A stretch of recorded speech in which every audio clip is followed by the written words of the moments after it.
Welcome back, guys, to KY Coins and Collectibles. And what I've got here is a new little coin collection I had purchased today. It's not much. I've not really seen or had the opportunity to buy much here lately, but this I was able to buy it off a gentleman today, and I just want to show you what I'd been buying. And this was, like I said, a small collection. The guy was just wanting to get rid of it. I went through it, priced it out piece by piece, and didn't take long. There's not really a lot to this collection, but anymore, whenever I come across collections, they're smaller and really compact. There's not a lot of stuff to it, and I've showed you before about some of the collections that I get, and this is just another example. It's a small collection, just a couple different variety of coins, denominations. So I just want to show it to you real fast. Of course, there's some Bicentennial quarters, and they are the 1976 Bicentennial. They have the 1776 through 1976. And it's got the little drummer boy everybody knows on the back. And these are in abundance, so they aren't really highly collectible. You can get the silver version, but these are not. And like I said, the best way to tell is just look at them from the side, and they will look all white, or they'll have the silver look. And these, obviously, you can see the Clad. So everybody collects Bicentennials. Whenever you see it in your pocket change, you pull it out. I literally have rows and rows and rows of these. So there is not an abundance, a shortage. There's not a shortage of these. There is actually quite a bit. And I actually have my book here, and I'll tell you real quick how many there is, because somebody had told me the other day they were collectible, and they thought they were worth a few dollars a piece. So there was the copper nickel, a Denver and San Francisco mint, and a Philadelphia mint. The Denver and the Philadelphia mint, they made over 800 million. So that is quite a bit. If you can get, now the book is showing $1.25 in mint state. So if you can find one in really good condition, it might be a dollar or two. And if it's a mint state 65, it's $6. Well, you know how much it costs to grade a coin. It's $25 to $35, so you can't afford to have it graded and then sell it for $6. So they're really not worth anything besides face value. They are nice to collect. Maybe here in 20, 30, 50 years they'll have a little more premium on them. But with numbers like that, they're going to be hard to really sell for more than face value. Now the silver clad ones, they are another few dollars, so at least they're worth silver value. They have some silver in them, and I believe, let me see here, the silver ones I believe are 80%. Yeah, 80% silver. So, and 20% copper. So big difference. Like I said, $5 for a silver one, or $4 around there, and these are just really face value. So 800 million, that's a bunch. They're really not worth anything, but everybody collects them. And Susie B. Anthony in 1979. And people think that just because they're 40 years old, or the coin's 50 years old, it's going to be worth a lot. And it really ain't. A lot of your Kennedys and your Susies and your gold presidential or Sacagawea dollars, they're just face value. And I have people all the time. And I had a gentleman the other day bring in a coin collection to me. And it was mostly Kennedys, and they were Clad, like from the 70s, and a bunch of Sacagawea dollars and Susie B. Anthony dollars. And he was thinking they were $5 to $10 a piece. And of course they're I hate to bust their bubble, they're not, and they usually get kind of mad. But that's okay. That's just part of it. It's a learning curve for everybody. So there's that. They're just not worth anything besides face value. There was a few wheat pennies in this collection. 52D, a 58 the last year they did the wheat pennies, and a 41D. So nothing really special. A 1947 nickel. I know a lot of people collect nickels from the 40s, and the 42s through 45s are the war nickels, and you just got to look for the mint mark above the building on the back, plain and simple. 47, there's really not a lot to it. A lot of people collect nickels because of the nickel value. A couple Canadian, nothing old, 2008, and a 1973 25 cent. And this is the Cayman Islands. Actually, the 2008 one is. So some foreign stuff. A 1 cent Canadian 1970. So that was just kind of with it. It looked like he had kind of just, whenever he got stuff back in pocket change or come across it, he had just set that to the side and let it pile up. And that's normal. Wasn't really a collector when it come to this stuff. I think he just had kind of found it and set it to the side. Now these are a little more collectible. He didn't really say where he had got them, or if, I think he had got them off another gentleman and was just wanting to sell them.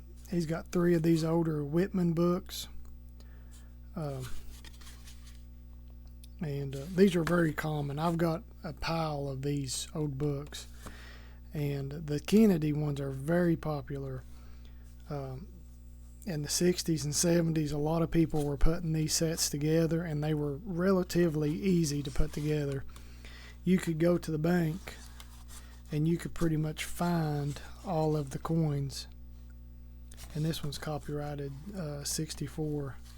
So back in the 70s, so you could go to the bank and get a handful of Kennedys, and you can almost fill this book up. So they were very popular, and like I said, I've got probably 15 of these Kennedy books. And this one does actually have some 90% and 40% in it. And it's weird because the rest of it, there's nothing else in it. The easy stuff is out of it. It's actually some of the good stuff that is in here. So we got 2 90%ers, and then 4 40%ers. And they're actually decent shape. This one's actually a 64. Yep. So there is 3 90%ers. Yeah. And that one's pretty nice. It's got a little dark toning on the back, but pretty nice. Yeah, so there's 64, 64, and a 65, and another 64. And then a 66, and another 66. So, pretty good. I'll add that to put that in a tube. And had this Washington head quarter, so your Washington quarter. And there's a couple nicer toned ones in here. These old albums, when they were left in this cardboard for a long time, they would tone. And I think they had got started on a set, and then somebody just quit because there had been nothing else put in these. So somebody got started, and then they just didn't finish it. So I don't know. He didn't really say. But this 64 here has actually got some nice toning on it. And actually, that one kind of does too.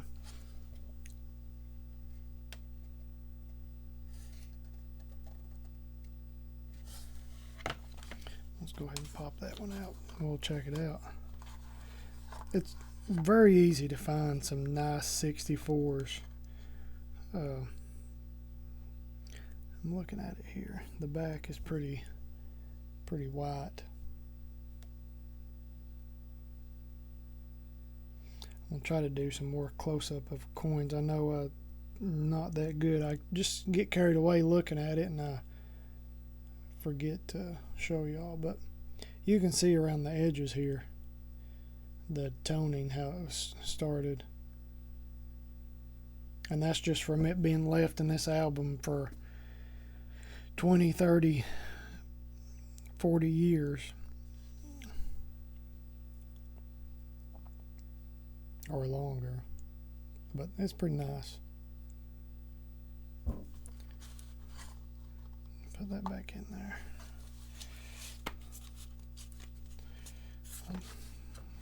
I hate pushing them down in there with my bare fingers because your fingers do have oil on them, and it does leave a finger impression. There's 65, and there's a 60. So they look pretty much all right, and that one's got some toning on it as well. But this is the third album. There's 3 of these. The number 1 album is the one to get because it's got your 32, D, and S in it, and them are your better dates. So there's a few there, and like I said, these go for $4 or $5. That's really it. And I'll show you what the book actually has. The book has got them around $6 to $7, $8 in good shape. But these 64s, there was over 500 million made. 64D, there were 704 million made. So there's not a shortage on those as well. So you can find a lot of 64s. So, and if you find one, get lucky and find one in pocket change or coin roll hunting, the odds are it's going to be a 64, or those last few years that they made more. The mintage was really high. So them are pretty nice. Not bad little purchase. And then there was a little partial set of Benjis. And I've said it before, the Benjis is a good album to feel. There's not a lot of key dates. The 55 is a key date. And this one actually doesn't have it. But this one actually had, there's 3, 6, 9, 10, 11, 12. I believe there's 12 in here. Yep, 12. And the album don't look like it's been used. It just, like I said, looked like somebody was slowly putting it together as they got them, and then they just quit. So, but this is a good set to put together. I recommend if you're trying to put a coin collection together and wanting to put an album or a book together of coins, Benjis are a good one to do it with. Your quarters are easier to do it with, your Washington quarters. Kennedys are pretty easy because you can go to the bank and get a roll of Kennedys, and you can probably fill up most of an album, especially like the 71s through the 80s. You can pretty much fill all those up with a box of Kennedys. And then you may even get lucky and find a 64 or some 40%ers. So they're fun to fill up. And these aren't bad to fill up either. You can get a nice collection of Benjis, and I think the values are going up on those as well. I believe right now they're about 10 to like $9.50 to $11 you can get out of them depending on condition. So that's not bad.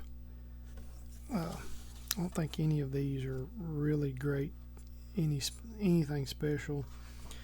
I'll look at this 63. It's got a little luster left on it, but not much. You can see it shimmer a little bit. It's got some toning.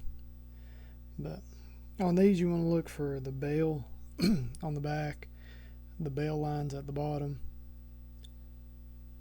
So like full bell lines is a designation you want on those. But these are just they got some wear. There's nothing special.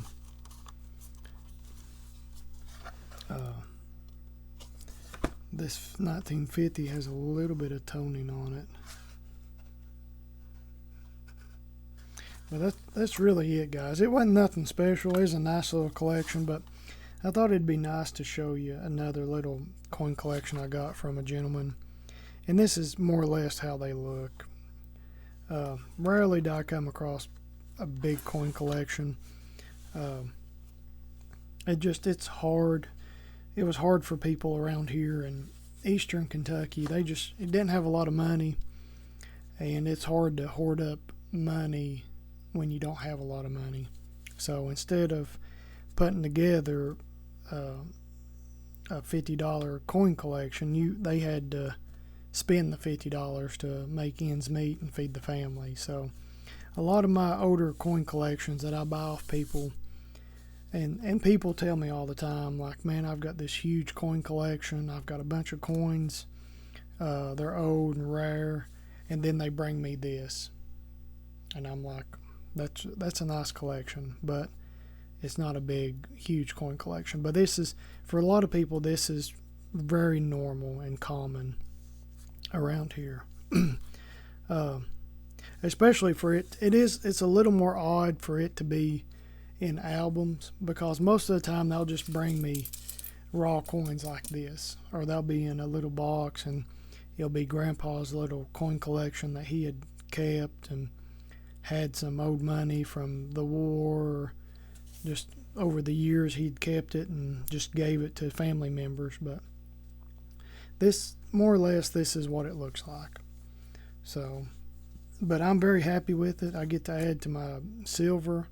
I love junk silver or constitutional silver or just pre-64 silver, whatever you want to call it. I like stacking it. I think it's a good way to invest, and I've done good on it. I pay pretty good for it. I leave myself a little room to make a couple dollars, so they're happy. I'm happy. I'll probably hold on to it for a while. And that's really it. I like these little collections. I like looking through them. You never know when you're going to get an album with a 32 Washington quarter. A key date. It happens. It's rare, but it does happen. I've come across collections and had multiple key dates in them, but they've been more of my hardcore collectors that I have bought from. They know that those key dates are in there, versus people just not knowing. So that's really it. I just want to make a little video. Hope everybody's doing okay. Let me know in the comments, like, what y'all collect. Do you collect quarters, Morgans, silver dollars? Do you all have a stack of Bicentennial somewhere? Wheat pennies? I did just get a box of wheat pennies that I'm going to go through, so I'll keep y'all posted on that. Let me know what y'all collect. I love hearing from y'all. Just comment below. I appreciate y'all. Hope y'all have a great night and stay safe out there. Happy collecting.